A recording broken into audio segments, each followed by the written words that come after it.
Bonjour à tous et bienvenue dans cette nouvelle vidéo de Power Rangers France. Pour tous ceux qui nous rejoignent, vous pouvez voir et revoir les épisodes précédents juste ici.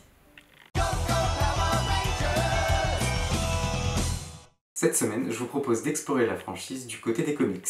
Essayons de reprendre depuis le début. En 2015, Boom Studio annonce avoir obtenu la licence Power Rangers et explique vouloir sortir des comics axés principalement sur les premières saisons de la franchise. Début 2016 sort alors le premier numéro de Mighty Morphin Power Rangers et dès le deuxième numéro, c'est le carton.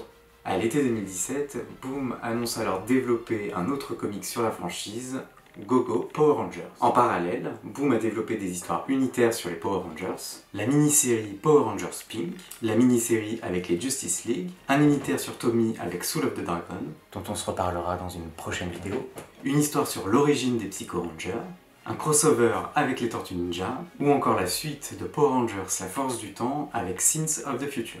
Après 32 numéros, Go-Go Power Rangers s'arrête début 2020, suivi par Mighty Morphin Power Rangers fin 2020, après le numéro 55. Et c'est à partir d'ici que ça va nous intéresser. En France, Glénat Comics obtient la licence Power Rangers et sort le premier tome regroupant les 4 premiers numéros de Mighty Morphin Power Rangers en 2017.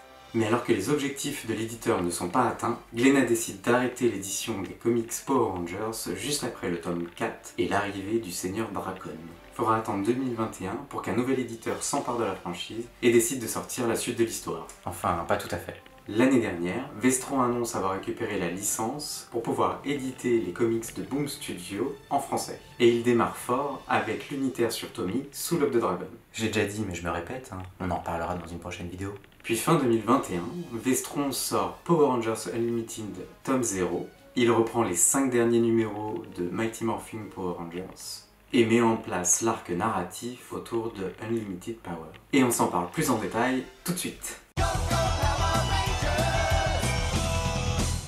Maintenant qu'il a récupéré les droits de Power Rangers, Vestron avait un choix difficile à faire. Continuer là où Glénat s'est arrêté, ou tenter de repartir sur une nouvelle histoire. C'est finalement le second choix qui a été fait, et ce n'est pas si bête que ça. D'abord, ça permet de se caler un petit peu plus sur les sorties américaines. Unlimited Power a démarré fin 2020 aux États-Unis. Mais surtout, l'histoire reprend en fait peu de temps après le dernier numéro sorti chez Glénat en France. Et ça, c'est bien joué. On plonge directement dans l'histoire, et heureusement, Vestron a mis un petit résumé de la situation au début du comics, pour nous permettre d'appréhender les nouveaux personnages et les différents lieux. Sans trop vous spoiler, on se retrouve dans deux univers. Sur Terre, avec les Power Rangers dont Tommy est devenu le Ranger blanc, ils doivent affronter le Seigneur Z et ses Dark Rangers, tout en tentant de maîtriser le Seigneur Dracon qui est de retour. Et dans l'espace, avec Jason, Zack et Trini, qui sont devenus les Omega Rangers, et qui découvrent une espèce meurtrière lors d'une de leurs missions qui pourrait bien menacer la Terre. Les deux histoires se lisent en fait en parallèle pour n'en former qu'une seule. Mighty Morphin suit les aventures des Rangers sur Terre, alors que Power Rangers suit les aventures des Omega Rangers dans l'espace. D'ailleurs, Vestron sort le tome 1 de Mighty Morphin, compilant les 4 premiers numéros de l'histoire. Oui, mais qu'est-ce que ça donne en français? Eh bien honnêtement, c'est pas mal du tout. On retrouve bien l'esprit de la série, et surtout son champ lexical qui lui est propre, avec notamment le fameux transmutation demandée. Mais ce qui est génial, c'est qu'il y a beaucoup d'humour, et des répliques qui sont déjà cultes, selon moi.